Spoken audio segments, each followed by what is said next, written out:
Hello and welcome everyone to episode 18 of Sights on Sinnoh. My name is Will, and today we're joined once again by Brady. How's it going? Hey, it's going well. Happy Monday. Oh boy, is it. It's getting so hot out here. I believe it. I mean, it's hot where I'm at, and I know California is way hotter. But man, we're at episode 18 already? It's insane. And episode it's flying 18, by. It's a special one also because we're covering 3 episodes of the Diamond and Pearl anime here. Yeah, how did I get so lucky? You know, many reasons, which I won't get into on air. But for those of you who are new to the podcast, Sights on Sinnoh is an anime-focused podcast looking at the Diamond and Pearl series specifically as we gear up for Brilliant Diamond and Shining Pearl coming out November, I believe. Yeah, we did get that release date, and I don't think I got a chance to ask you about it, but how do you feel about that official date being revealed? I thought it was strange that they didn't reveal anything else with it. To me, it was like you could have waited for, I don't know, people were suggesting that there might be some Pokemon news in E3. At the time of this recording, the Nintendo E3 hasn't come out. I don't even know, does Nintendo do E3? Whatever they do. That hasn't come out yet. It, and then I think last time they were like, also at the E3 they announced that, Pokemon is going to have its separate E3 later. Okay. Or separate Direct later. That makes sense. So at the time of recording this, there isn't any news because the E3 hasn't happened yet. But it just seems to me like they could have waited a few weeks and then maybe given us the date and some sort of update. Yeah, we have the box art and we have the release date, but that's pretty much it. So I don't know why. I mean, like, maybe they were supposed to release it with something else and then they just didn't have it ready. Yeah, just blame it on COVID. Yeah, exactly. Yeah, this is going to be a special episode, as I mentioned before, because it's what I like to call the Eterna Forest saga, even though it's not really like a big epic adventure, though arguably it could be. It's the 3 episodes that encompass our hero's time in Eterna Forest, which is a location in the game on the way to Eterna City, as the name would suggest. And there's a lot of that happens here because it is a 3-part episode, though you could technically watch each of them individually and be more or less fine, at least in my view of it. But before we go into that discussion, which I might save to the end of the episode, let me read over the description of the first episode in this arc, titled Some Enchanted Sweetening, episode 30 of Diamond and Pearl. Ash and his friends find a tree full of delicious honey, the scent of which has attracted several Pokémon, including Ash's Apom, and a wild Burmy. The Burmy has also attracted the attention of a trainer, Cheryl, who captures it using her Chansey. Cheryl is a treasure hunter in search of the enchanted honey that sits alive within the Amber Castle, but to find it, she needs a male Burmy so she can evolve into Mothim, which has an amazing sense of smell. So, Brady, what do you think about the opening for this episode? We kind of get a cold open of Burmy battling? Yeah, I think that, I don't know, I'm just not a fan of the cold openings. It's very strange. I feel like if you were to just pick up one of these episodes and you haven't been watching the entire season so far, you would be confused because there are multiple scenes back to back and it seems like they all happen in succession according to the cold opening, but that's not true. I just feel like it would be better without it.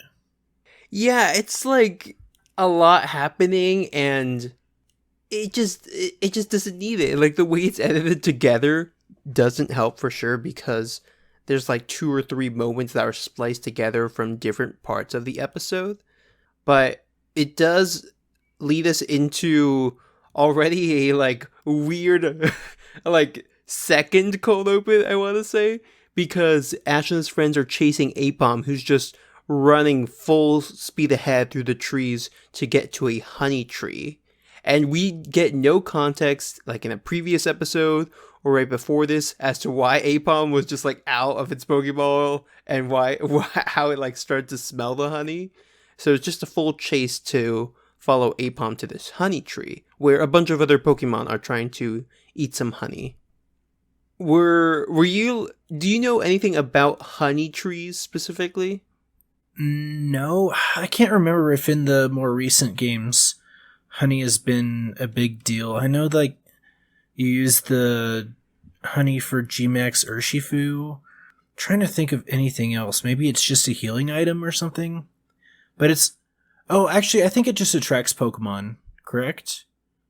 Yes. Maybe that's in Let's Go Pikachu and Eevee? No, that's a lure. I don't know. I feel like there was one of the games that I played that honey attracted Pokemon, but that was pretty much it. Yeah, so honey is an item that attracts Pokemon, but originally when it was introduced in these games, it was for players to use on specific trees. These are golden trees that have already a naturally attractive scent to them, and by putting honey on them, you can actually come back between like 6 to 12 hours in real time to see if there's a wild Pokemon encounter there. Oh, so it's kind of like the cheese thing in Gale of Darkness? Yeah, it's pretty similar to that, actually. Is it like a singular encounter, or could there be multiple encounters from it? Correct, just one encounter. Okay. And since honey trees were no longer a thing in other future games, they converted that item to be something that just attracts Pokemon, much like Sweet Scent did in other games as well. Because Sweet Scent is a move that a lot of grass types can learn, and if you just use that standing in like the water or a cave or like a bunch of grass, it'll immediately just start an encounter. Okay. Yeah, just real quick, if you hear dogs in the background, my dogs are playing real loud, so I apologize for that. No worries. Are they Manectric, Mightyena? Usually Houndoom. Oh, okay. Usually. But yeah, this is interesting for two reasons.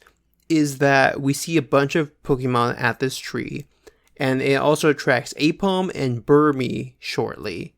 What's funny is Apom is one of the Pokemon in the games that can be attracted by honey.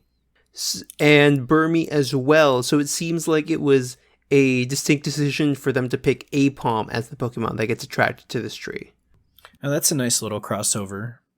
Yeah, it's a nice reference, and I think also the only way you can get Apom in Diamond, Pearl, and Platinum, I believe. Which I love doing as a kid is like using honey trees and getting wild Pokemon that you can't get anywhere else in the game that way.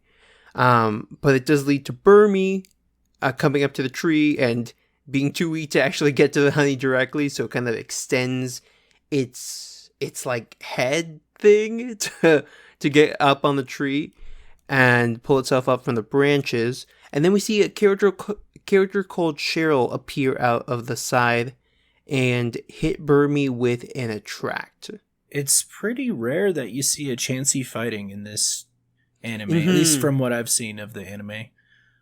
And it's a very interesting Pokemon for this individual person to have. I don't know if later on they revealed why. I don't think so. Spoilers for the next few episodes, but I don't think they really revealed why she had a Chansey. But it was interesting to see it just like used as a normal Pokemon instead of like a healer. Right, it's not just like the Nurse Joy / Pokemon Center default Pokemon in this case. Yeah. And it used attract specifically to tell if Burmy was male or female.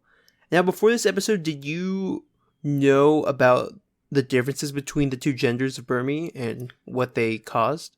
Unfortunately, I did. Pokemon Go ruined that for me. Or prepared you? I don't know. I don't like Burmy.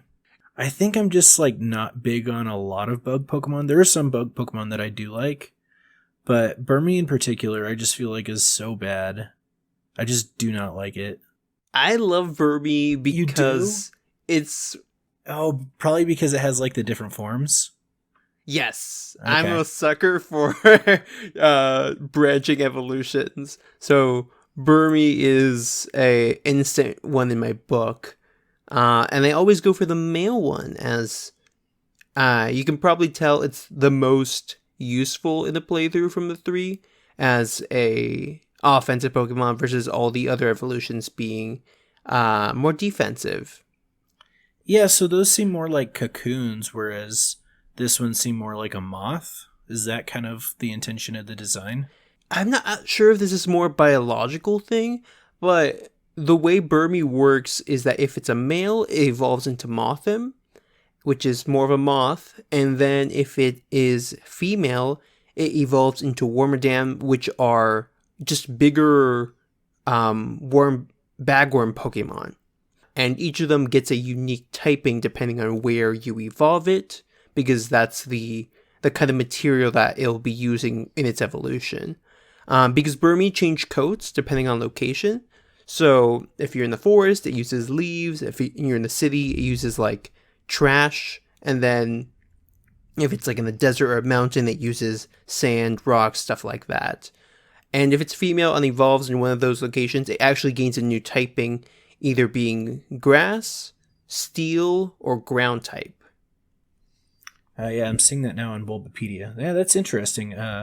Maybe I just don't even know what a bagworm looks like in real life, so maybe that's why I don't like the Pokemon. But I don't really like moths in real life either, so Mothim is just like, why? It's like your budget. It's like a budget Butterfree that's not nearly as pretty. But the reason that Cheryl is interested in it is because she needs a Mothim to find the Amber Castle, which houses enchanted honey. As we find out, Cheryl is a treasure hunter like her grandfather was, and has a secret map to get to the Amber Castle, but she needs a Mothim to find the entrance. What do you think about that setup? I guess it's a good plot point to make a useless Pokemon somewhat useful. I don't know. Wow. I hate to be so down on it, but I just not a fan. To be fair, Burmy as itself is not very useful. As you could probably tell from the episode, it only learns 3 moves, which are Tackle, Protect, and then the Hidden Power. In Platinum, they actually added a move called Bug Bite, which it can learn, and that's the most useful thing it gets because it's a stab move that also eats an opponent's berry if it's holding one. But it is pretty close to the equivalent of Magikarp in this generation. Okay. You know, I actually did enjoy watching the Burmy use Protect throughout battles. I said it in a previous episode where, like, the VGC player or wannabe VGC player in me... Oh gosh, my wife's home and yelling. You know, the VGC player in me enjoys the aspect of Protect. Like as a concept move? Yeah, so I think that the idea of like seeing Protect in the anime is pretty interesting. Right, and here it's used as a response to Chansey attacking Burmy with Double Slap once they've confirmed that it's a male Burmy and she needs to catch it. Dawn actually is the one that says, "You have to weaken the Pokemon." And Cheryl's like, "Oh, thank you for giving me such great advice, girl I've never met," which I thought was hilarious and kind of shows the like whimsical nature of Cheryl, even as she's trying to get this Pokemon. Yeah, I thought it was kind of interesting. I couldn't tell if it was like sarcasm or if she was like being sincere. I think she was, but that was also my initial reaction. I'm like, is she being sassy with Dawn? Yeah, I guess my thought is like, why would you tell someone with a Chansey how to catch a Pokemon? They should definitely know. And it's like clear that she was camping out for this Pokemon and just and it's like trying to catch it now. So yeah, I would also be like, I think she knows what she's doing here. Yeah, and it turned out she did. Yeah, she catches the Burmy and then introduces herself to Ash, Brock, and Dawn. And then Brock immediately falls head over heels for her. But she gives the greatest rejection line here by saying, "My grandfather says that once you catch a male Burmy, I can never touch a man's hand," or something like that. Yeah, in the beginning, I was like, man, this woman this woman's grandfather had some really crazy sayings. And then fast forward towards like the end of this 3-episode arc, I'm starting to think maybe she's just using her grandfather as an excuse. Yeah. Which, I mean, I do not blame her. Whatever you have to say to get out of Brock's creepy situation. She's really conveniently pulling out quotes that her grandfather supposedly said, and I think it's a hilarious use of that. So Krogan doesn't even have to step in here as Brock faces rejection, and she explains the whole plot about the Amber Castle and how she needs a male Burmy because only male Burmy can evolve into Mothim in order to find this enchanted honey. And Ash is immediately, all right, let's battle. That way Burmy can evolve and we can get going with this. He's just very eager to help immediately. Team Rocket also hears about this, so they start concocting a plan. But the battle between Ash's Turtwig and Cheryl's new Burmy starts off.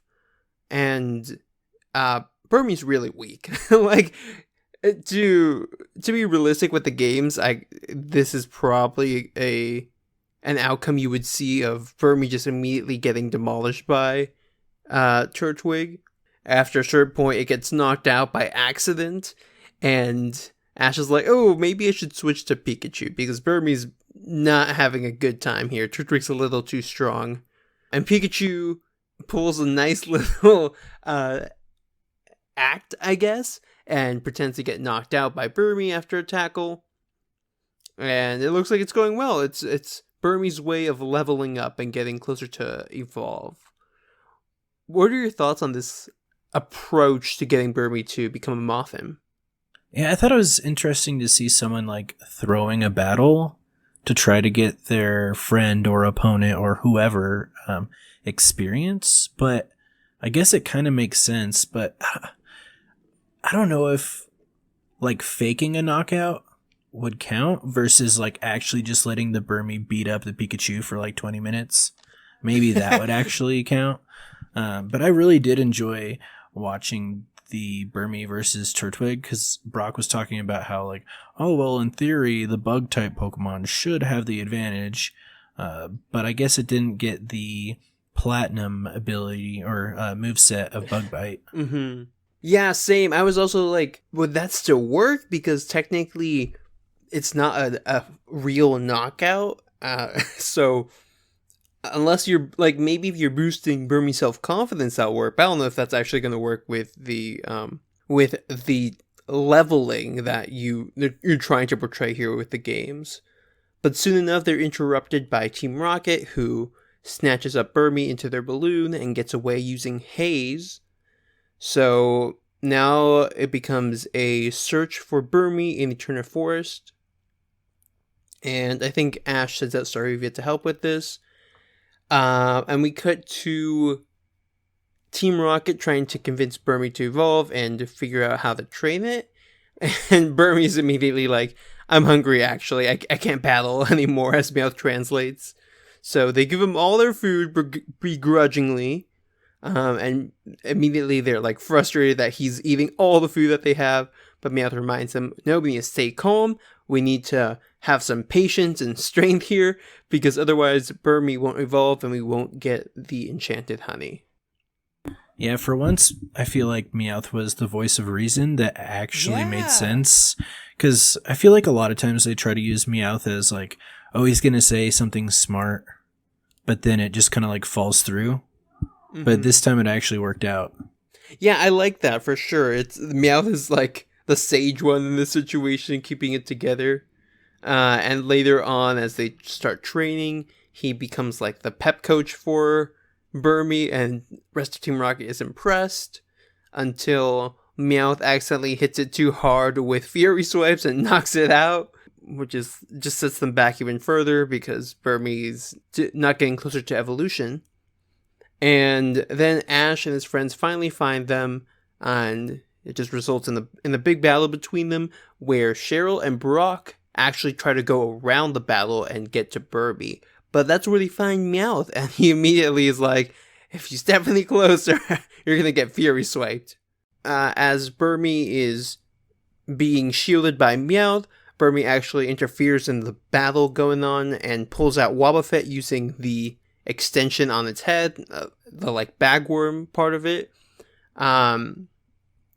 And then immediately tries to get away and protects itself using a new move to knock away Meowth and another Pokemon of Team Rocket's, I believe, which is Hidden Power.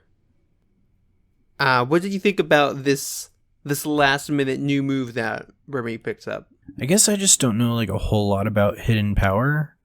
So like I understand it's like based off of IVs depending on like what type it is. And all the games that I played, I never really focused on Hidden Power. So I don't know like a whole lot about it.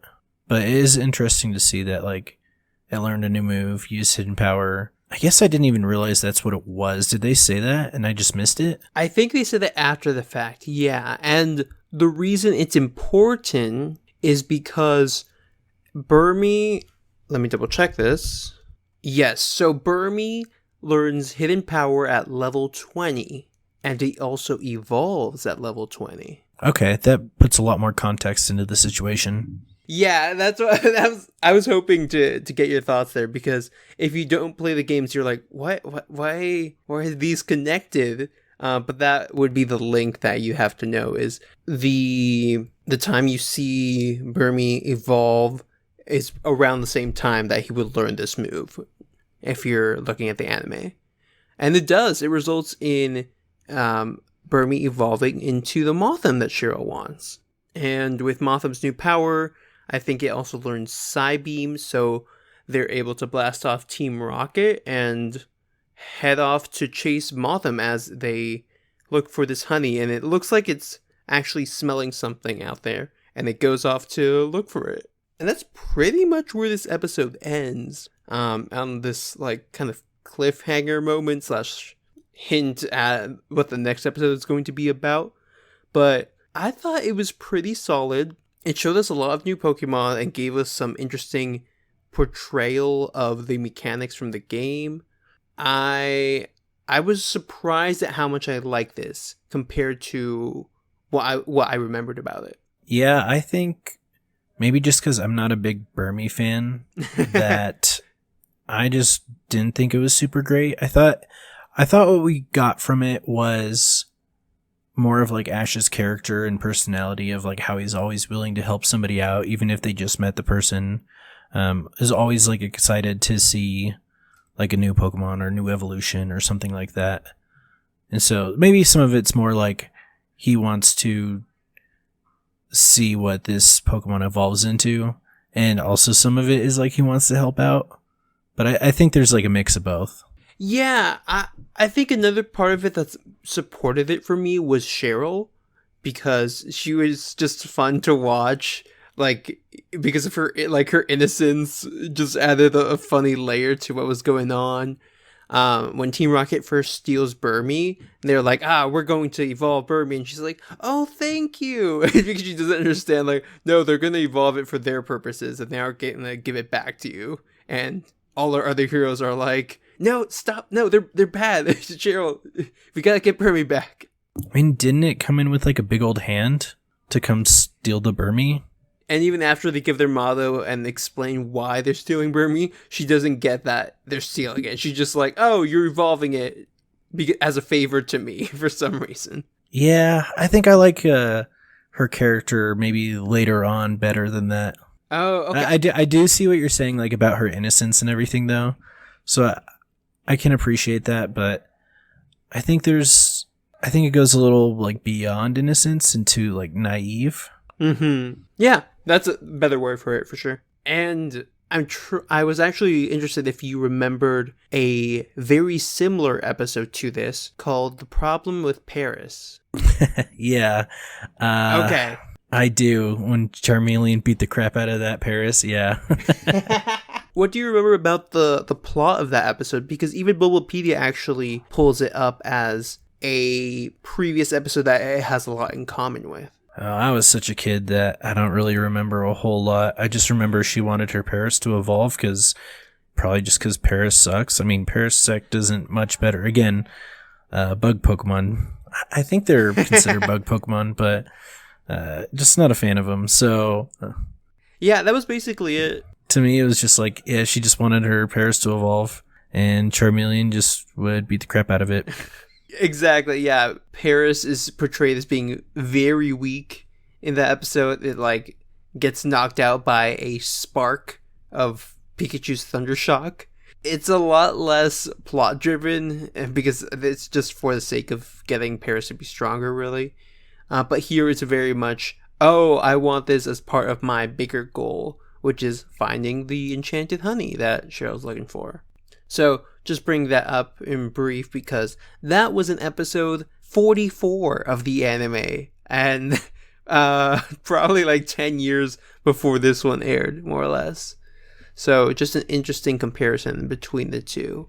Yeah, I didn't even really think about that until you just brought it up, but I can definitely see the comparisons. Yeah, there's a lot of interesting similarities there, and I wonder if that was on purpose or maybe inspiration for this one, because it is part of a 3-parter, so it might be a little more complex than that. One part that I was wondering if you noticed is Apom.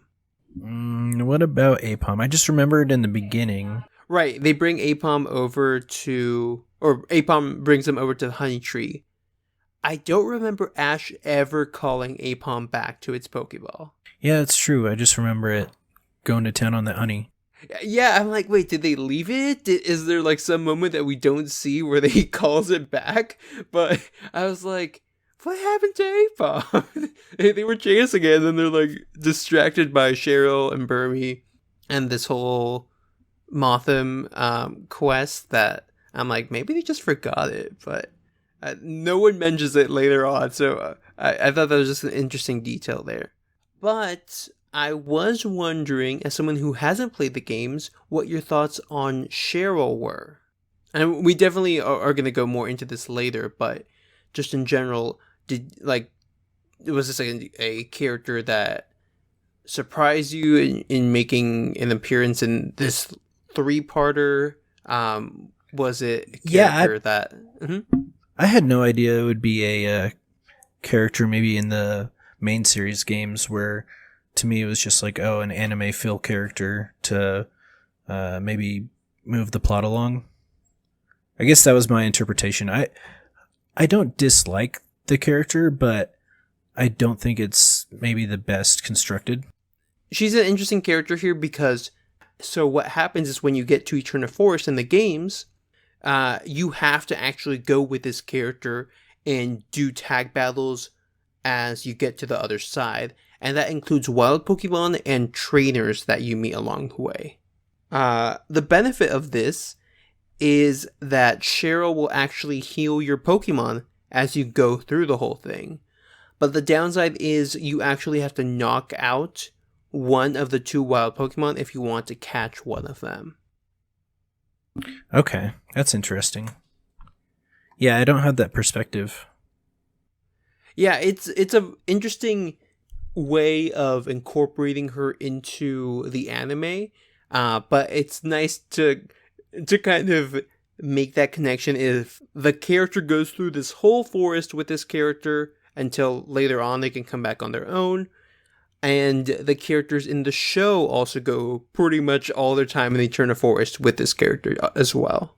That's pretty much it for the introduction of Cheryl. So before we move on to the next episode, what are your thoughts on some enchanted sweetening?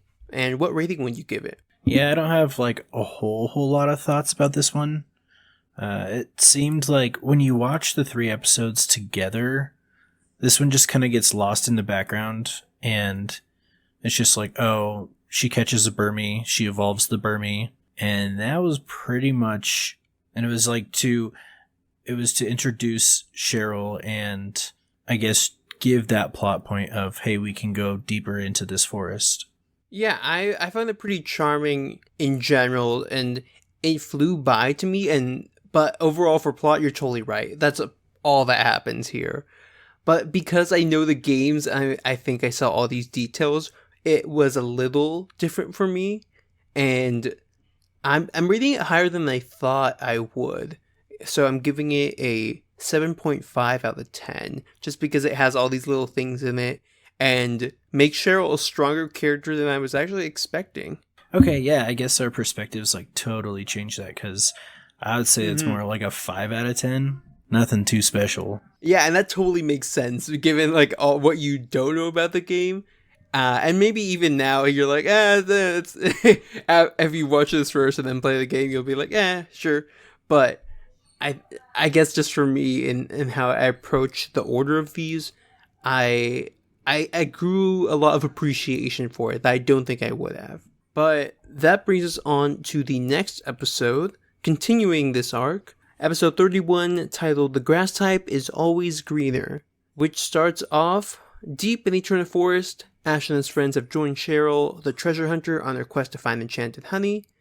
Along the way, their paths cross with that of Gardenia, a trainer who's a real grass-type fanatic.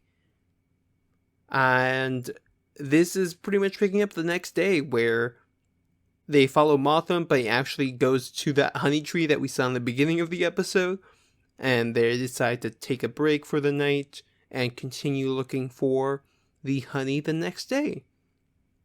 And that leads Mothram to a flower field, or some section of the forest that is really bushy, and a gloom pops up out of nowhere, which is what was attracting Motham's sense of smell. And Dawn is like, what's that Pokemon? And out of nowhere comes out Gardenia, who basically just says the Pokédex entry for Gloom and is trying to catch it, but it runs away too quickly. Yeah, I thought that was a good introduction for that character. To me, I felt like Gardenia was a lot more powerful as a character, or at least recognizable, or not recognizable, but noticeable as a character than Cheryl is. Yeah, totally. She has a very strong personality and is immediately shown to be different than everyone else that we've seen in the cast here. And yeah, I totally forgot of her characterization in the anime. But it was really fun to just see her come out of literally nowhere and just dash onto the scene. This is also a character from the games. Was that something that you guessed from her introduction? Yeah, as it continued to go on, I don't know if this is accurate or not, and you don't have to tell me because spoilers, but I assume that she's the grass type gym leader for this area, just based off of how much she loves grass Pokemon. Just how strongly they introduced her, because I feel like Pokemon has done this in the past where certain gym leaders have been introduced and then you find out episodes way later on, oh yeah, I was the gym leader the whole time, I just didn't say anything. You nailed it there with the trope and introduction. I think most people would have figured it out, but I would be interested to see how maybe kids reacted to that if they had played the games. They're like, oh, who is this person? And they find out later on. And she is very much that grass type fanatic, as her position would suggest. As she comes up to Ash's Torchwig to hug it, and she's like, oh, it looks so strong. And she's super hyperactive, and immediately just says she's a grass type she's a grass type trainer. And Brock is infatuated with her, but Kroga stops him in his tracks. Typical Kroga. Kroga is pulling in the hours here, because first we got Cheryl, and now we have Gardenia. It's gonna get hectic here for him. Gardenia challenges Ash to a battle, and he accepts, which Dawn is like, hold up, we're looking for the Amber Castle, buddy. Like, what are you doing? And Cheryl's like, oh, no, it's fine. We'll like, watch the battle. And they're like, oh, okay. What do you think about this, like, sudden battle in the middle of this episode? It seemed to be a little bit out of place, but I appreciated it. I think, like, as a viewer, it was good to add that in the middle of there. Mm-hmm. It did have a nice bit of action here, and I do wish they had justified it a little more. I was expecting more of an excuse from Cheryl to be like, oh yeah, Motham should rest, or like maybe Motham can learn something from this battle, but she's just like, oh no, it's fine, we'll just watch. And Gardenia says it's going to be a 2-on-2 battle, not as in terms of double battle, but just that each side gets 2 Pokemon, and she brings out Cherubi. And Ash starts off with Turtwig. So I'm really bad on whether, like, what gen Pokemon are, especially jumbled up in the middle of the gens. Is this a Diamond and Pearl Pokemon? Yes, Cherubi is a Gen 4 Pokemon. Correct. Okay, cool. Yeah, I like it. Obviously, again, I've seen it in Pokemon Go. I like Cherubi. I didn't realize so it was, cute, like, literally cherries, so I felt really dumb when the Pokédex said that. But, yeah. It makes a lot of sense now. Were you thinking it was something else before, or did you? I had no idea. I was like, it's just some sort of plant. But it's like an actual fruit. Okay. Yeah. You know, it's the 420th Pokemon for a reason. But I wanted to see it a little, like, have some more action, I think. Yeah, I would have liked true. to see it fight a lot more. I agree there, because what we get is basically just Cherubi get hit by Turtwig's tackle and then run around as it's dodging Ash's Turtwig's Razor Leaf. And then Gardenia just calls it back to its Pokeball and brings out her next Pokemon, which, like, Brock points out to Dawn that this seems more like she was testing Ash's Turtwig. But I do wish we got a little more time with Cherubi, though I do know we'll get some of that later. But immediately she brings out her second Pokemon, which is her own Turtwig. What do you think about this reveal for her party? So I expected her to have Turtwig just based off of the way that she was reacting to Ash's. Really? Okay. Yeah, I did. So, and once she revealed that Turtwig, and I got to see that she's really in tune with grass Pokemon. She has 2 grass Pokemon. She also has the grass starter of that area, and it's, like, super strong. That's when I started being like, oh, this is probably the grass gym leader. Got it. So it was like during this fight where I was kind of like connecting it all. For me, when I see that in the anime, I immediately assume it's a Pokemon that they don't have, which is why they're so fascinated by it. But this was an instance where it wasn't the case. It was just she's obsessed with every grass type Pokemon. So when she sees one, even if she has it, she'll be super into it.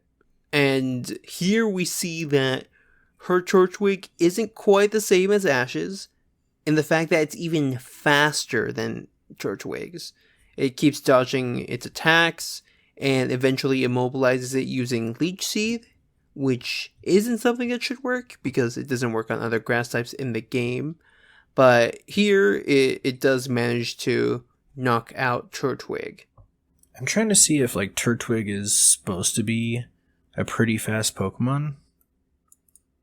I don't think so. It's given its evolutionary track, I'd assume that it's one of the slowest, if not the slowest, for that's what I this would region think starters. too. But it's very interesting that they. Oh yeah, it definitely is the slowest. Just looking at the base starters, but it's interesting to me, like, in the anime, in order to make a Pokemon stronger or, like, more threatening, they have to go off of how its speed is, so it can dodge attacks or, get into position to attack.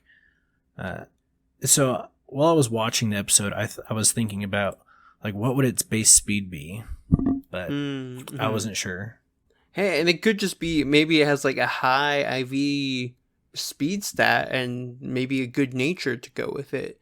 But I think as the anime evolves, we do see a little more nuance in how a Pokemon can be good in battle besides just having good agility. But here in this battle, it's very much the main factor at play here. And Ash knows this, so he tries to counter by sending out Staravia, a flying type Pokemon that can take to the air and hopefully outspeed Turtwig. And is super effective against grass. Yeah, you would think it'd have an advantage here, and it should, but it's just a little too slow to catch up to Turtwig. And Gardenia is able to outpace it enough to the point where Ash is just like, he like freaks out. I was like, how is this not working? And tells Staravia to use Aerial Ace, but Turtwig is able to avoid it and send it into a bunch of tall grass, which gives Turtwig the opportunity to hit it with Leaf Storm. I like the animation for Leaf Storm. I thought that was really good. It's really nice, right? It's literally like a leaf tornado. Mm-hmm. Exactly. Which is funny because we get a move called Leaf Tornado in the next gen, actually. And I thought they were going to be more closely linked, but they really aren't from what I can tell. Do you know at what level Turtwig learns Leaf Storm? Oh gosh, I would assume it's pretty high level. Yeah, I'm gonna assume like 20 something. Do you have it up somewhere? No, I can check real quick. Okay. Because I'll tell you it's higher than that. Oh wow. I love the Turtwig shiny, by the way. Yeah, I'd love to have shinies for all these starters. If you look at least Gen 6 or Gen 7, it learns Leaf Storm at level 45. 45? As a Turtwig? Yep. Oh man, so that's probably like late 50s for Torterra, right? Probably, yeah, 50s or 60s. And that's the same in Diamond and Pearl as well. So, if also you know that from the games, that might give you an impression of just how strong this Turtwig is. Yeah, that definitely puts context to it. That's the thing, I think, like, in these 2 episodes, at least so far, it seems like there's a lot of context that you have to know from the games, or it really helps if you know it from the games to, like, fully understand what's going on. Yeah, and I don't think we've seen Leaf Storm used before this point, so I was actually curious about why they didn't kind of point it out a little more, since they did that for like Giga Impact and I think another move earlier this season. But it's a new move that debuted in Gen 4 that is known as one of the newest, most powerful grass type moves. So, like, maybe if they'd shown Solar Beam, it would make that clearer in terms of just how powerful it's supposed to be. But I think that's what they were trying to go for in portraying it as like a move that kind of has to charge up and build this tornado of leaves to get ready. Wow. In Gen 4 and 5, it had a base power of 140. Yes. That's a lot. Mm-hmm. Even stronger than Solar Beam, actually, but the recoil being, of course, that your special attack stat goes down after you use it. But being such a powerful move, it's able to knock out Staravia, and Ash loses the battle 0-2. Yeah, I guess he didn't really have a whole lot against that Turtwig. I'm trying to think about his like team right now, and I feel like if Staravia couldn't do anything. I mean, besides Pikachu, which again doesn't have a type advantage, but might have a similar level. Yeah, that might be more of a fair fight based off of the levels. Other than that, I don't think Ash has anything for Gardenia's Pokemon. Right, like with his first gym battle, he had Turtwig, and he had Iron Tail on Pikachu, Focus Punch on Aipom. There was like a decent spread with his team, but here the only type advantage he has is with Staravia, and it's not able to do anything to Turtwig in this case. So it'll be interesting to see how later on we have Ash face down this character. But it does establish that he's got a bit of a challenge up ahead. But at this point, they then resume their search for the honey. Following Mothim, they actually run into Team Rocket, who is chasing them, but accidentally reveal their cover. At this point, they actually ran into some Kakuna earlier that evolved into Beedrill and stung them, so they're covered in bandages. And this leads to a really funny moment of Meowth, James, and Jessie all saying the motto, but it's muffled because they're wrapped in bandages. This is like the one time that I really liked hearing their motto, just because of them being covered in bandages. And I thought this part was really funny, just playing that off and then like ripping it off at the very end. Yeah, and then the sound comes out completely clear. It's like, yeah. Oh, they really wanted to play this moment, which I thought was great. And they immediately start going in for the Mothim. James sends out Carnivine, and it goes in for the bite on James's head, as it always does. But Gardenia is all over this Carnivine, and it's like, oh my gosh, will you trade my like Blossom for this Carnivine? And or maybe this like Vileplume, and she just starts offering. Yeah, she's just offering up any grass Pokemon she can think of. And she eventually said Victory Bell. Yeah, and that's what gets James's attention. Yeah. Because, of course, James had a Victory Bell that he kind of traded away at some point, but he's very fond of his memories with Victory Bell, even though it's another Pokemon that was all over him whenever it was called out of its Pokeball. I think the only thing I don't like about this scene is Gardenia says something about how she could tell that the Carnivine was like trained really well. Mm-hmm. And it's like, no, dude had it as a kid and left it in his bottle cap stash. Like, you're supposed to be this expert on grass Pokemon, and you can't tell. I mean, like, clearly it loves James for some reason, but nah, it wasn't trained well. It was forgotten about for 10 seasons. Maybe she's just blind to that. She just says like, oh, it's a grass type, it must be raised well, because she also says at some point when like everyone sees her obsessed with Carnivine, they're like, no, Gardenia, these are the bad guys, and she says, no, that's not possible, and everyone's just shocked, and she says, grass type, someone who has a grass type can't be a bad person. Yeah, that's true. And that just, yeah, immediately everyone's like, oh my gosh, this lady is gonna be the end of us.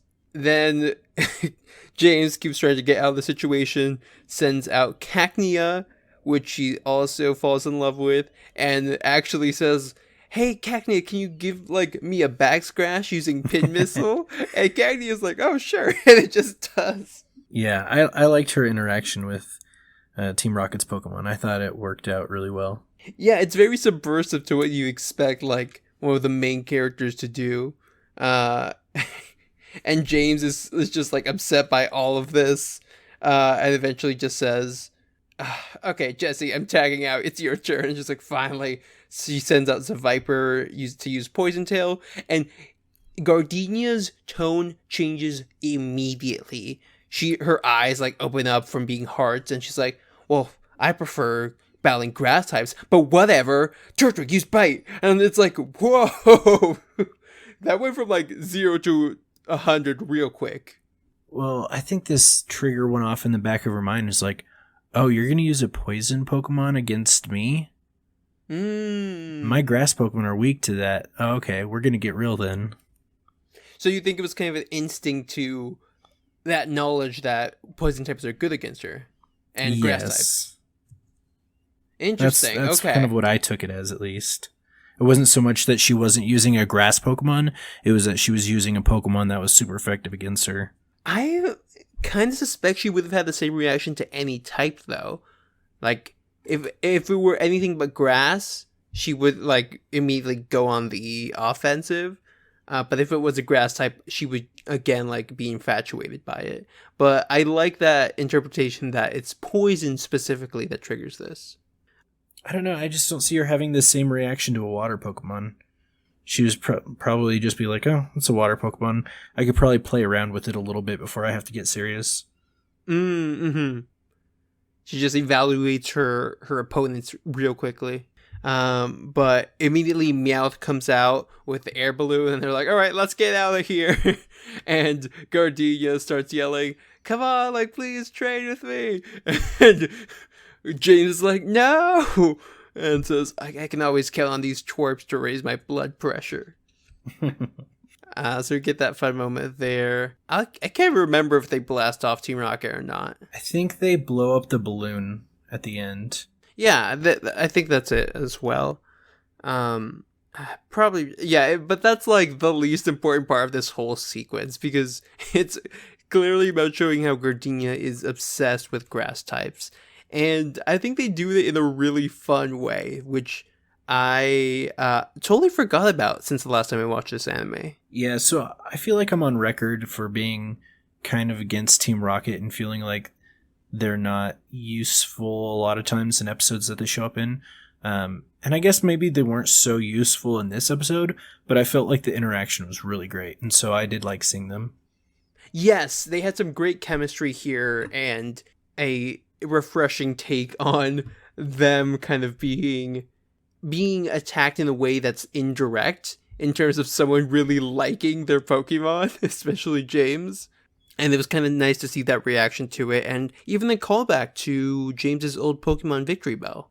But that's the meat of this episode, and I think really worth watching. But after this point, we get to see Gardenia and Cheryl talking more about a Combee wall that she's seen later on in the forest. And they follow Mothim to these particular flowers where they are supposed to find Combee there. And out of nowhere, a Nuzleaf comes out with a like parchment, basically. And they're like, what's a Nuzleaf doing here? And Gardenia says, oh, it's a messenger Pokemon. Don't worry about it. And she opens the message and says, oh, there's been an emergency. I gotta go. But good luck with you guys in finding the enchanted honey. And Naruto runs off into the distance. I felt like that was like pretty confirming of my suspicions of her being a gym leader, or at least like someone important. Just being like, oh, okay, you're getting random Pokemon sending you messages for emergencies. Yeah, you're pretty strong, and the world knows you? It. Yeah. But then I also thought, like, messenger Pokemon, is this something that they do in the games? I don't know if that's... I'm trying to think about any other games that I've played. I don't know if there's a messenger Pokemon in it. So it might show up somehow in the games. I can confirm there is not, but that's really funny that was the idea that you had there. I feel like there's some, like, side game mechanic that does that, but there's anything like that in the game specifically. But yeah, my first thought was, why didn't, like, they call her? Like, does she have zero tech on her? Like, how did this Nuzleaf find her in this huge forest? Just so many questions. Yeah, is it somebody else's Nuzleaf? Is it one of her Nuzleaf? Is it like just a wild Nuzleaf that knows the area really well? Oh yeah, I assumed it was a trader's Nuzleaf, like likely someone who works at her gym, but it's still like, how? Why? Like, how did they track her? But immediately we cut back to this search for the enchanted honey, as Mothim is able to scare a Combee out from underneath one of these flowers, which is really like a large mushroom, if we're being realistic about what these flowers are. And Combee starts flying away, and they're like, oh, we have to go catch it, because, like Gardenia was saying, Combee are the ones that make the honey, and there's a big Combee wall around here, supposedly. So if we chase this Combee, we'll most likely find that wall. That brings us pretty much to the end of the episode. So, what were your thoughts on The Grass Type is Always Greener, episode 31 of Diamond and Pearl?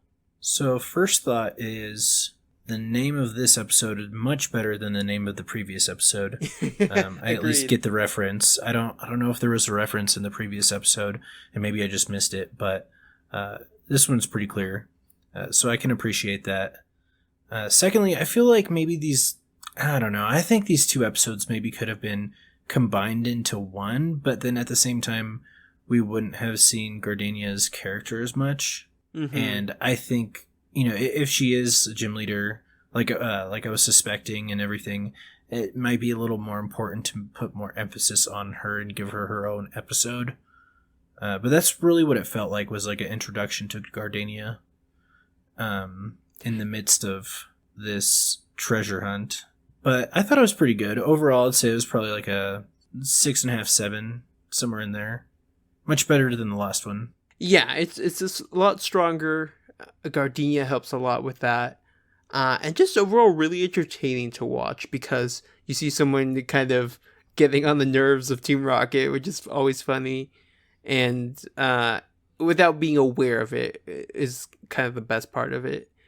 I would actually give this episode an 8.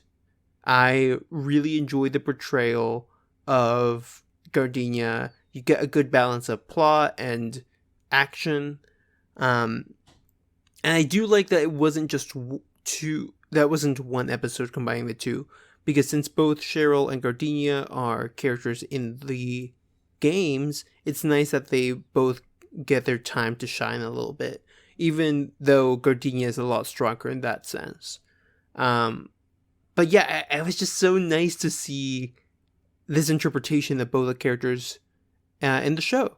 And definitely, again, showing my bias again in terms of how I played the game, so they're going to color my perspective on these a lot differently than Brady's. That's pretty much my thoughts here.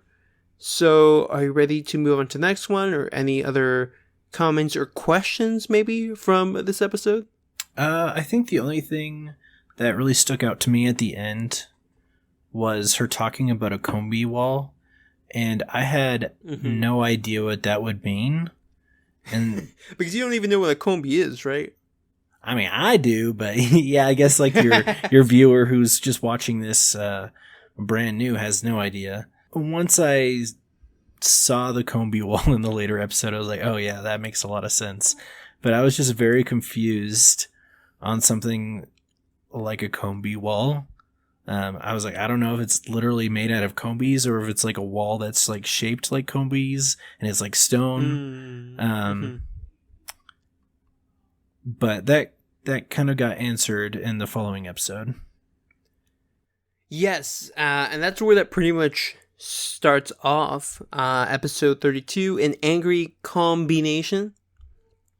And Ash and his friends, along with Cheryl, are chasing that combi we saw earlier, and they're able to find a combi wall, which is clusters of combi that are meshed together, kind of like Legos, but they make the shape of what you would think a honeycomb looks like. And then they start seeing that there's a really big one, so they start chasing after that one, following Mothim, and eventually it leads them to some tunnels that are behind a waterfall, which to me seems really weird that a like secret honey place where bees go is this far underground. Yeah, I guess I don't know a whole lot about bees. I know like wasps will kind of go into tight crevices and even use like underground areas if they find a place for that, but I don't know about bees. Yeah, I'd love to talk to some kind of beekeeper about this, or maybe look into it later. But to me it seemed kind of like a strange choice for this, especially because in Eterna Forest there aren't any caves. It's just like grass and this one building, which kind of comes up later, I think. So I was like, oh, everything else seems like it had some kind of tie-in to the game, and then this comes out of nowhere. But once they go into the tunnels, they figure out that they can't get anywhere without Mothim, as it flies off ahead of them along with Pikachu. As they're like trying to figure out their way through these tunnels, they find that there's a bunch of angry Combi swarming around, and it's kind of terrifying actually, seeing all these Combi just like fill up the cave, and there's like thousands of them in here. Yeah, I'm not like deathly allergic to bees, but I'm like pretty allergic to bees, and I hate bees. So I was like not for this episode. I mean, I could definitely separate it, but just like the idea of that many bees in one area, I was like, I do not like this. Ash, what are you guys doing? You're going into this enclosed space with tons of bees. You guys are crazy. Yeah, I'm like, I would be a lot more scared than you guys. But I do like Combi on their own. They look really cute, and I prefer them to Beedrill, but when they're like this, it's kind of terrifying. And it turns out that they're angry because Team Rocket is actually trying to dig their way through the cave to get to the honey, and then they start attacking Team Rocket using things like Psybeam. They're just getting angrier as time goes on.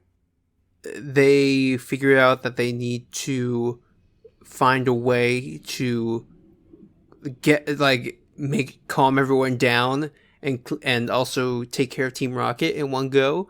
So Cheryl has Mothim use Supersonic to confuse the Combi and Team Rocket's Pokemon, which clears the way for them to keep going through the cave.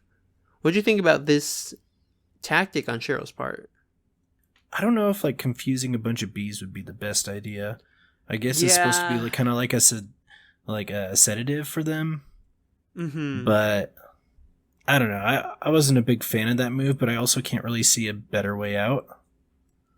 So I can't criticize too hard, I guess. You know what's the weirdest part about this choice? What's that? Mothim can't learn Supersonic. Oh no, really? Even with like a TM or anything? Let me double check. It cannot be learned legitimately by this Pokemon in the games. Huh. Well, sounds like someone's a hacker. Cheryl and the enchanted Game Shark. Yeah, to me, I'm like, what? Wow, okay, they really didn't know what to do here, so they're like, yeah, Supersonic will work, whatever. I guess it's not like some weird attacking move that like didn't make any sense for it to learn. And maybe they thought it learned it, but there is also another move that we see used by another Pokemon in this episode that can't be learned. Do you have a guess as to what it is? Oh man, I'm trying to think. I know I saw can't remember if Psybeam was in this episode or the previous one. But I would say maybe that. I know Baneri uses Ice Beam, but Baneri's been using Ice Beam, so I assume if that wasn't possible, you would have probably mentioned that previously. So you were on the right track. It's actually Combi using Psybeam. Oh, it's Combi. Okay. Because similar to Burmy, Combi can only learn Tackle, Gust, and Bug Bite, and Sweet Scent, I think, until it evolves into Vespiquen. And they kind of use it in like a weird way as to show the Combi attacking Team Rocket for the most part. But it is also like a weird choice to give him that and not just try to give him like Gust or something. Yeah, I guess, I don't know. I've never written an anime or anything like that. But to me, if you're going to make some sort of like plot, some arbitrary plot that really doesn't matter too much, it just creates like some drama in the end. Like at least make it a way that you can justify your way out instead of be like, oh, we need to give this Pokemon a move that it actually can't learn to get out of this situation that we created. It seems just strange. Now that you pointed out, right. Like, just like viewing the episode, like not really a big deal. But when you like really start to dissect it, it's like, did they really know what they were doing? You could maybe say that originally they were trying to indicate that Mothim was using confusion, which is a move that it can learn and does have the possibility of inflicting confused status on opponents. But they're like, no, we really just want the confused part. We don't want the attacking part. Because we see it used several more times throughout this episode. So that part I can see a little more than something like the Combi need to attack Team Rocket, so give them Psybeam out of all things. That's pretty much all I have to say there. We'll see it more as we go through the episode, but I just wanted to get out of the way now and just kind of point that out.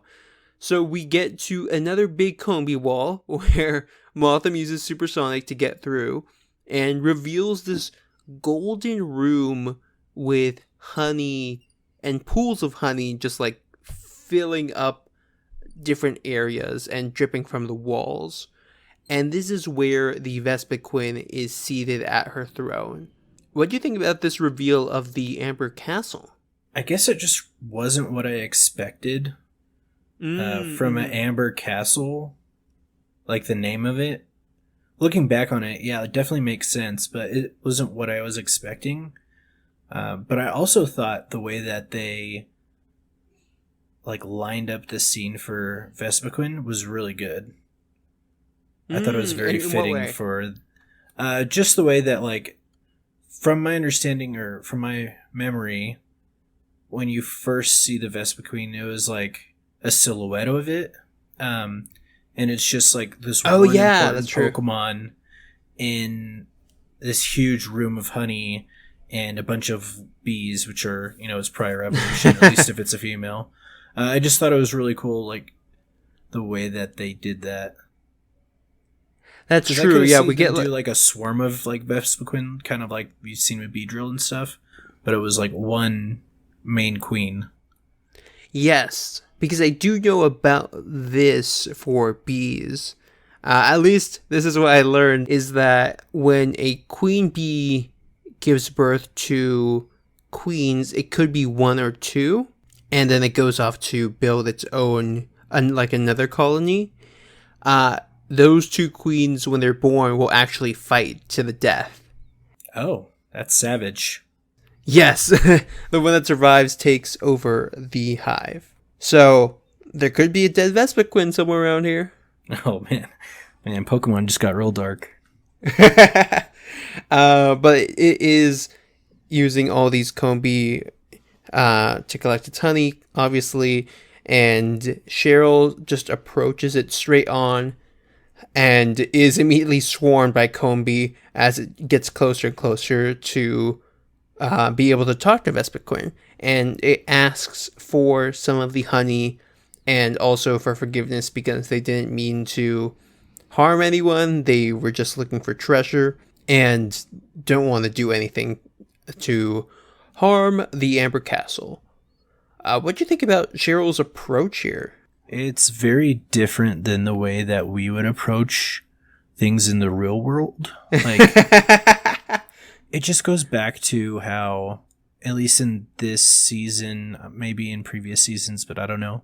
But in this season, they've really, like, talked about how these Pokemon have personalities and are, like, sentient beings versus, like, animals that don't understand you and can't relate with you in any way. And so it seems like she approaches the Vespiquen in a way that is like, I don't know your situation, but I can respect you and I can ask you for a gift. And so I thought that was kind of cool. So it's in a positive light.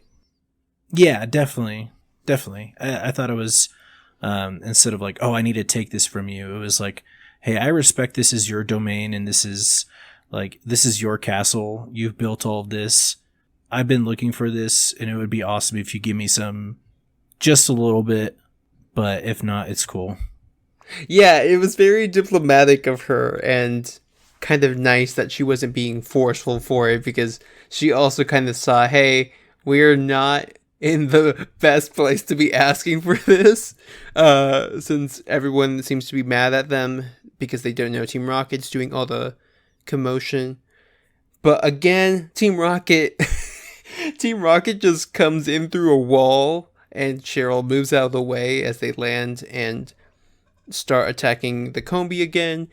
And Ash tries to interfere with Pikachu, but Brock points out that if they can't do anything because they might hurt the Amber Castle and cause this cave to collapse, which does end up happening as Team Rocket wrecks the place with their Pokemon and are like, oh no, we're gonna lose all the honey, as which is what they came here for.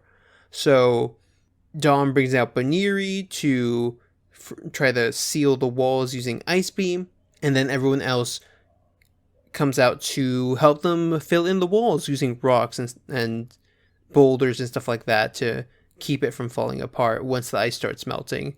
And Team Rocket, again, is still doing, like, being super chaotic here and not helpful at all. So again, Dawn steps in and uses Pachirisu's Sweet Kiss to confuse and neutralize them without attacking them directly. Yeah, the Sweet Kiss was like instant KOs. Which I'm like, man, I kind of want a Pachirisu on my team now if it's that easy. Yeah, I'll get to that question in a bit, but I also thought it was super effective that she thought, oh, we can do the same trick with Supersonic, but using Pachirisu, and get them to stop attacking each other without causing any more physical damage to the castle. And then they're able to seal the walls as Team Rocket tries to get away. Oh yeah, they like protect themselves from the Combi using an umbrella, which I thought was interesting because they were kind of dressed in like this traditional Japanese like laborer outfit seemingly, and they are instead hit by Vespiquen, which gets off its throne and uses Power Gem on them to send them flying through the cave, which to me was like, were you trying to seal this cave and prevent it from falling apart? Yeah, I guess I didn't really look at it like that. Yeah, I don't think I did in the moment, but thinking about it now, I'm like, hold up, that seems a little counterproductive given the situation, but it seems to work out fine as they keep sealing up the walls, and the Combi actually start using the honey to seal the cracks that are left behind. Yeah, they're just like spackling it. Yeah, it's like, oh, I guess honey can be a great adhesive for the infrastructure of this cave, apparently. But Vespiquen seems to not be too mad at them after they help seal it up, and even walks up to Cheryl holding the jar that she was using a few moments earlier, filled with the enchanted honey. And Cheryl gratefully accepts it and shares a little bit with the team, who all seem to like it, except for Krogunk, who immediately is like, yeah. Too sweet for him. Yeah. Assuming it's a him, but yeah. Too sweet for Krogunk. Yeah, and it's like a nice little ending here where they get the treasure and it's something that they can share. It isn't like a value. It's more like a experience that they get from the honey. Yeah, that was like something throughout these episodes that Cheryl kept bringing up, is like little sayings from her grandfather, and one of them was something about just like getting a little bit of it to experience and share with people is what makes the treasure hunt worth it, not, profiting off of it. Yeah, and I really like that lesson. It kind of gives a nice spin to Cheryl's character and what she views as treasure versus what Team Rocket or a lot of other people might think of when you say treasure. Yeah, that's true. And with that, they get out of the cave and back into the forest, where she says she's going to keep looking for treasure.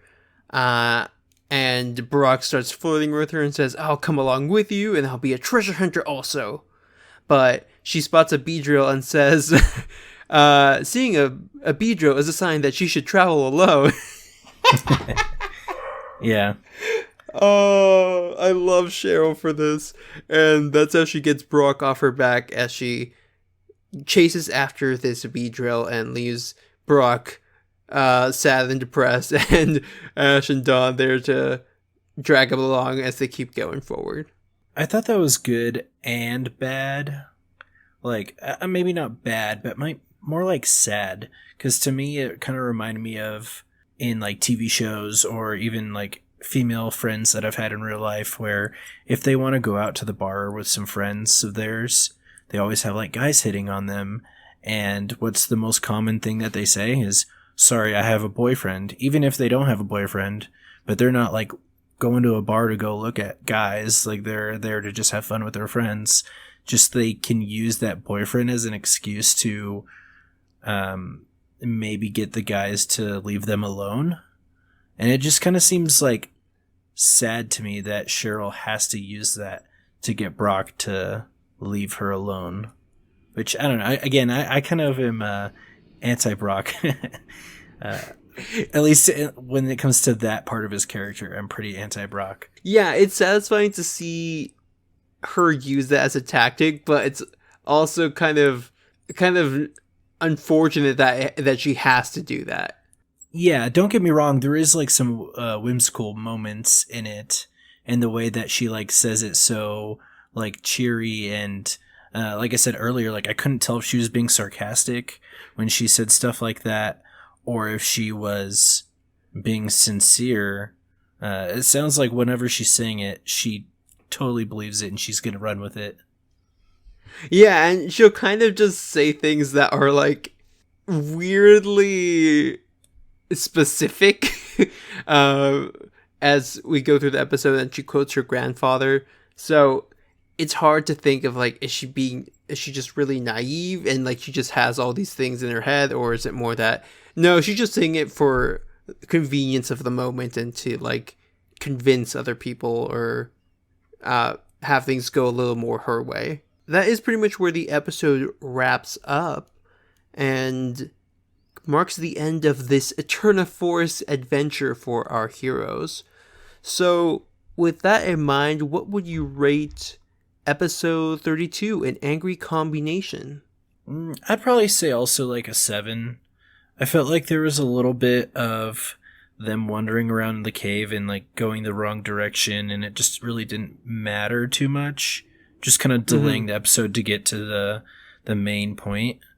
So I'd say probably maybe like around a 7. But viewing like the 3 episodes together, even though I didn't rate them this high, like any of them this high, I'd say watching them all together probably would be like an 8. Interesting. Okay.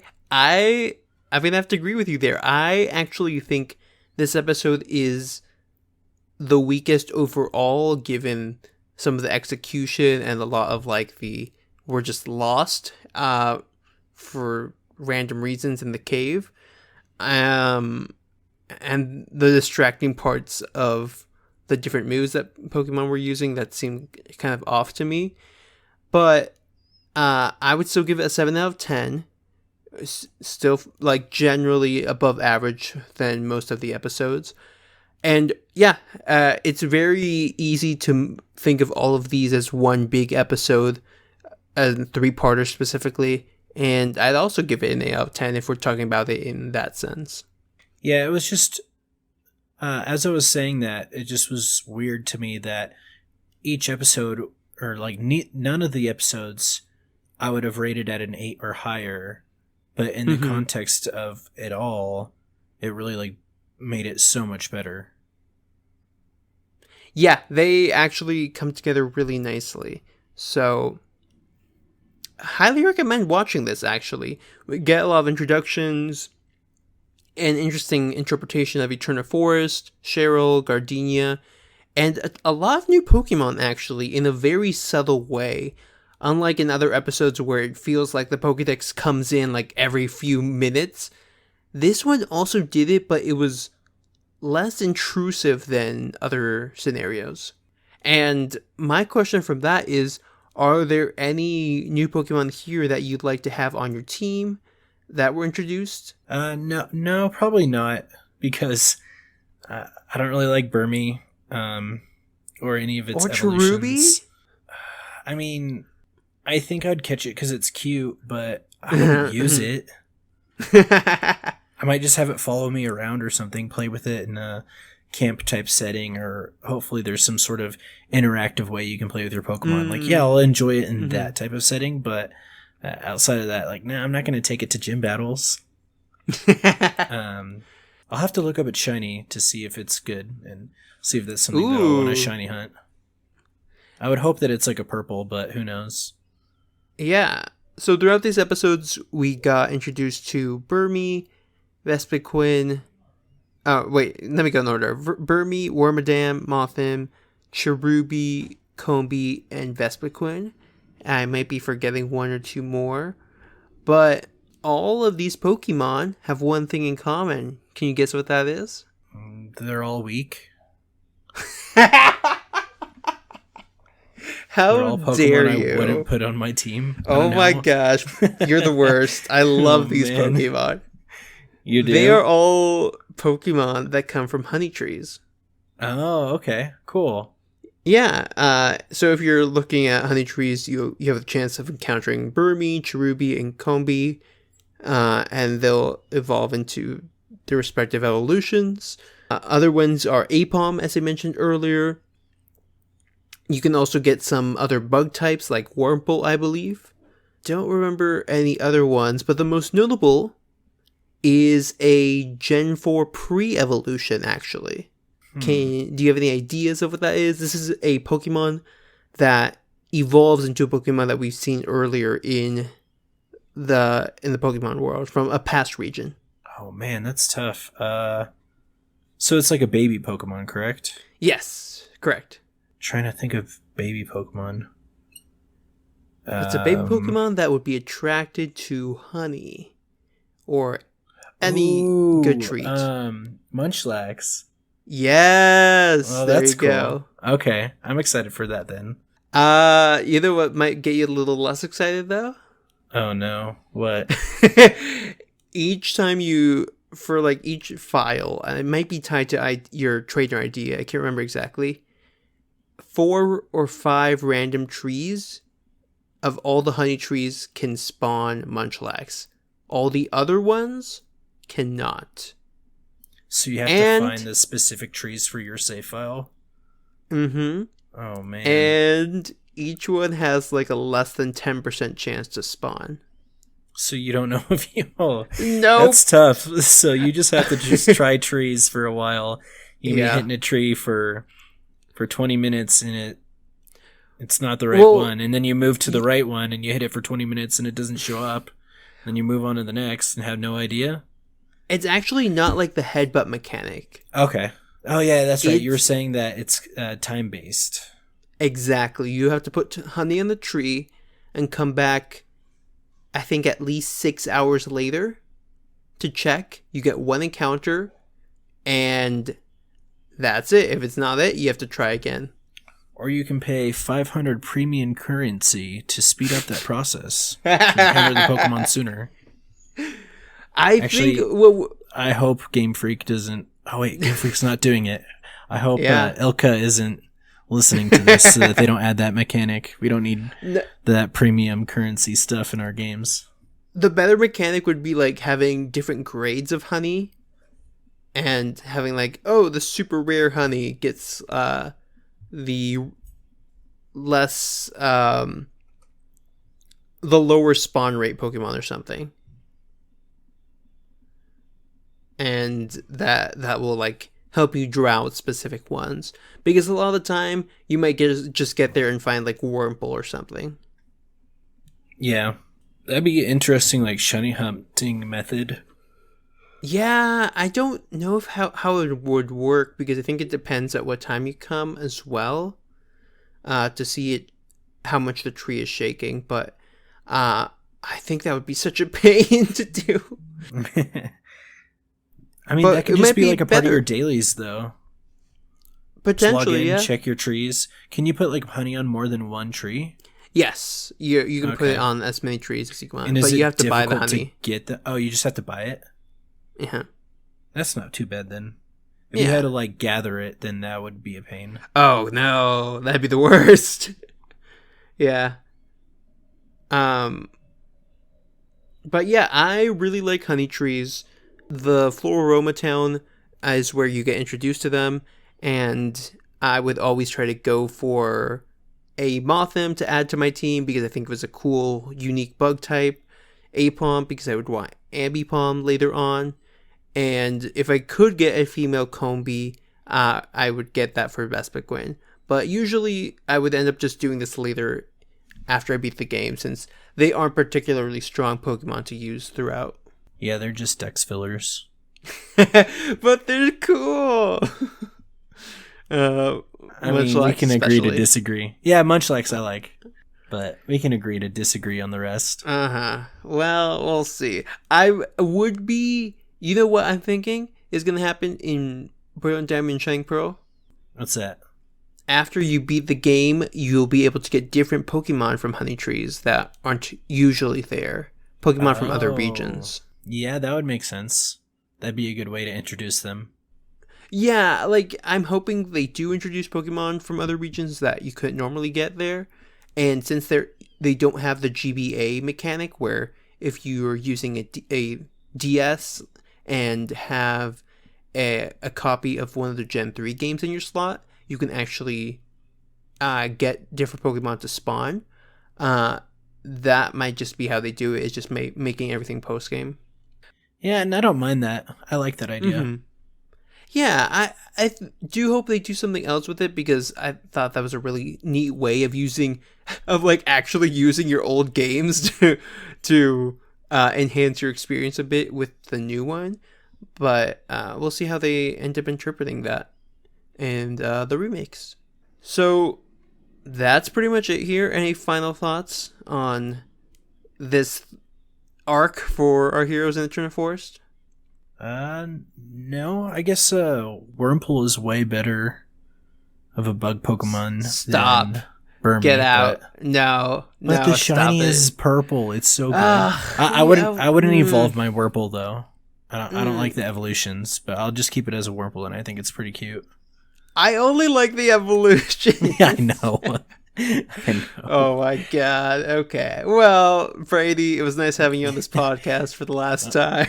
Oh gosh. And this is the last time we ever heard of him. He's gone forever. As he discovers how to use Chromecast. Hey, that's for a different conversation. It's awesome though. Yeah, if people want to have a conversation with you, where can they find you? Yeah, you can find me on Twitch Thursday evenings at Simbacoil. You can also find me on Twitter, Simbacoil. Also on Discord, Simbacoil.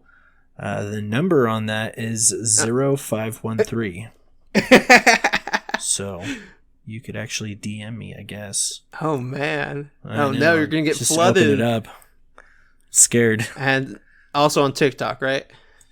I actually do have a TikTok, but I don't do any content on there. Fair. I just have an account to watch other people's, but I rarely even do that. So yeah, just pretend like I don't have a TikTok. Yeah, there we go. It doesn't exist. Just go check out streams on Twitch. Yes. But anyway, thanks for being here and for bearing through this 3-episode special with me. Yeah, it was a little longer than I thought, but I thought we could bust it out in like an hour, but it turns out we couldn't. There was a lot more detail in there than I expected, I guess. Yeah, and there's a lot of little moments and interactions that we didn't cover just because it's kind of hard to communicate those in just this audio form. So I'd highly recommend you to go and check them out yourself on Pokemon.com at watch.pokemon.com, which is Pokemon TV, and you can find the season there at the moment of this recording. And they actually just added the following season, which is Battle Dimension, on there, so go ahead and check that out as well if you get through this whole season.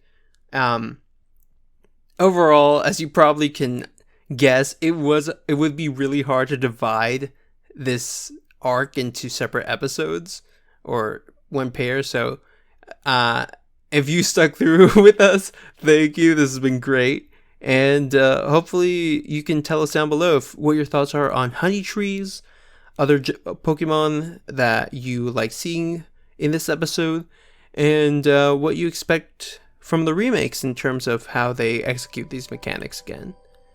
I've been Will. And I'm Brady. Thanks for having me on. Of course, thanks for coming, and we will see all of you in Sinnoh. Until next time, bye. Bye.